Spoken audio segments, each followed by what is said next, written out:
One of the main arguments used to deny the possibility of interstellar travel is the question of distance.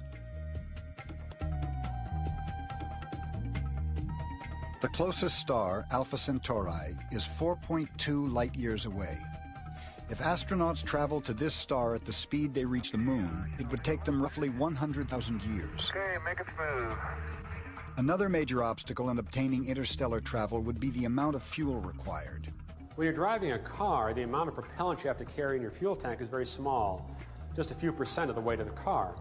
When you're trying to carry enough propellant to take a rocket ship vast distances, even in our solar system, pretty soon you find yourself carrying propellant just to propel the propellant. This problem skyrockets to infinity. So we'd want to go to propulsive systems that have very, very high exhaust velocities. And with a chemical reaction, essentially a barely contained explosion in a chemical rocket, you have a limit to that. And that limit is currently almost met by the shuttle engines. You can't go beyond it very well.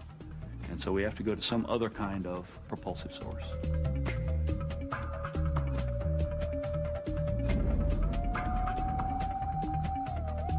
Even if we could develop a radical form of propulsion capable of obtaining near light speed, Einstein's theory of relativity tells us that we would encounter another enormous problem. There's a law of relativity that says that the closer you try to accelerate something, like a rocket, to the speed of light, the more massive it becomes. And so it becomes infinitely massive at the speed of light, which makes it impossible to get there. New way of thinking about the universe. Physics professor, Rhodes Scholar, and author of the national bestseller, The Elegant Universe, Dr. Brian Greene has been researching relativity and quantum physics for several decades.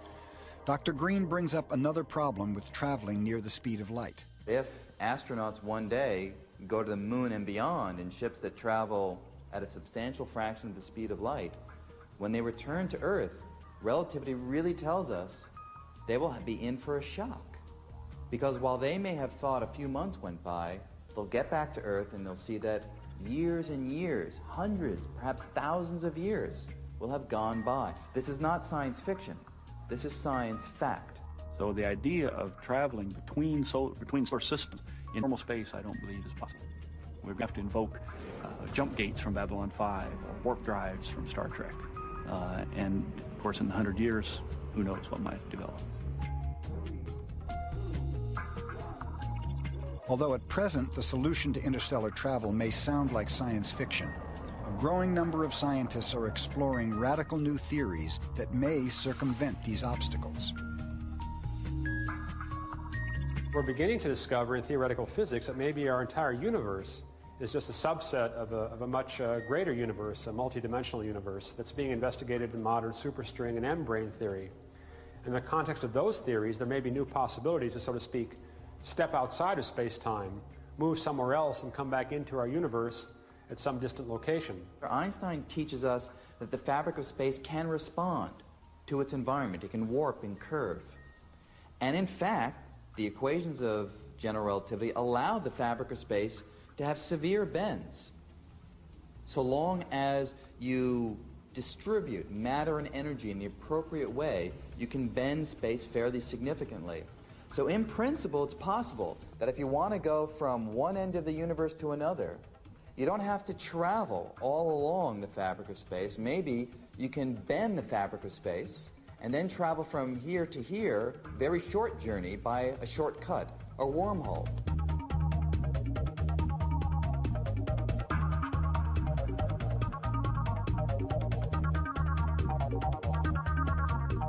Continuing research into the possibilities of interstellar travel are currently being conducted by NASA's Breakthrough Propulsion Team, headed by Mark Millis. What we're trying to do is break it down into the smaller steps to attack the critical make-break issues of some of the things we need to find out. Can you propel a vehicle without propellant? Can you conserve momentum in the process? The issues of faster-than-light travel, the causality violations and things like that. Address those in smaller steps to see if you can eventually lead that way. Today we have scientists working for NASA, working for the U.S. Air Force, working for British Aerospace, working for other firms and agencies that we don't even know about, that are intent on discovering how to do star travel. They have already decided it can be done, theoretically. Now the question is, okay, what's the trick? Let's figure it out. If you look back 50, 100 years to what sciences we knew then and what we could do today, who knows what we could do in the future. So I have an inherent optimism about progress, and I think that what seems impossible today will possibly be possible tomorrow. We're at that point of imagining these things, asking these technological questions. Clearly, that opens the door to at least the possibility that others have figured it out already. T-minus 15 seconds and counting. 9, 8, 7, 6, 5, 4, 3, 2. All right, there it goes. In 1965, Gordon Cooper was the last American astronaut to go up into space alone. What they think on it. Now, the action that I have taken is to turn off my 05G switch fuse and my... He orbited the planet 22 times.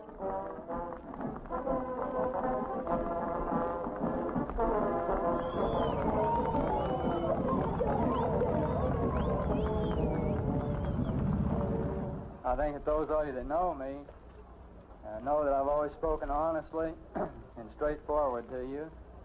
I intend to do so today. 10 years earlier, while stationed at Edwards Air Force Base, Cooper witnessed an event that has yet to be explained nearly 50 years later. He was supervising the filming of a precision landing facility for F-86 fighter jets.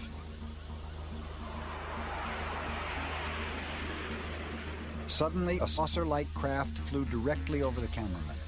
3 landing gear apparatus opened, and the object landed on the dry lake bed. They took all saucer shape, double-ended shape, metallic, and they went out, picked their cameras, and moved on out toward him, filming. And he lifted off, put the gear back in the well, and climbed out at a very high rate of speed and disappeared. Cooper had the film footage of the strange craft developed. By the time it returned from processing, he had gone up through the ranks to report the incident. Finally, with the colonel telling me to, when the film arrived at my desk, to put it in the carrier pouch. There would be a courier there at my office by that time already, and they'd arranged for him to fly in our base airplane back to Washington with these films. Did you watch the film?